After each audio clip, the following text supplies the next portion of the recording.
Friends, మీకు ఈ video నచ్చితే లైక్ చేయండి, సబ్స్క్రైబ్ చేయండి.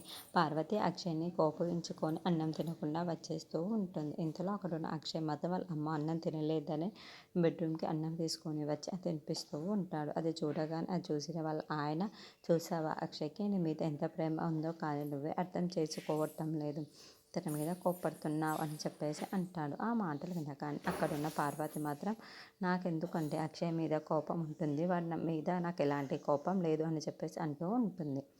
ఆ మాటలు వినగానే అక్కడున్న వాళ్ళ ఆయన మాత్రం మరి ఎందుకు అక్షయ్ మీద అంత కోపం చూపించావు ఈరోజు అని చెప్పేసి అడుగుతూ ఉంటాడు.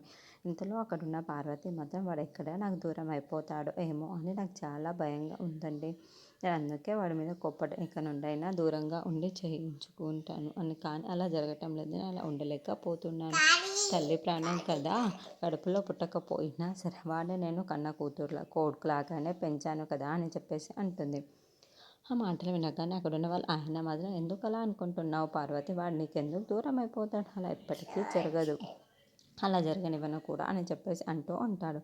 ఆ మాటలు వినగానే అక్కడున్న పార్వతి మాత్రం కాస్త సంతోషిస్తూ ఉంటుంది. ఇంతలో అక్కడున్న వాళ్ళ ఆయన మాత్రం ఎప్పటికీ అలా జరగనివ్వను పార్వతి, నువ్వు ధైర్యంగా ఉండు, నువ్వు భయపడుతూ ఉంటేనే కష్టాలు నీ దగ్గరికి వస్తాయి, నువ్వు ధైర్యంగా ఉంటే ఎప్పటికీ అలా జరగదు అని చెప్పేసి అంటూ ఉంటాడు. ఆ మాటలు వినగానే అక్కడున్న పార్వతి మాత్రం ఒక్కసారిగా సంతోషించి వాళ్ళ ఆయన అక్షయ్ ఎప్పటికీ నీకు దూరం కాదు, అలా దూరం కాకుండా నేను చూసుకుంటాను, నువ్వేమీ భయపడకు పార్వతి అని చెప్పేసి తనకి ధైర్యం చెబుతూ ఉంటాడు.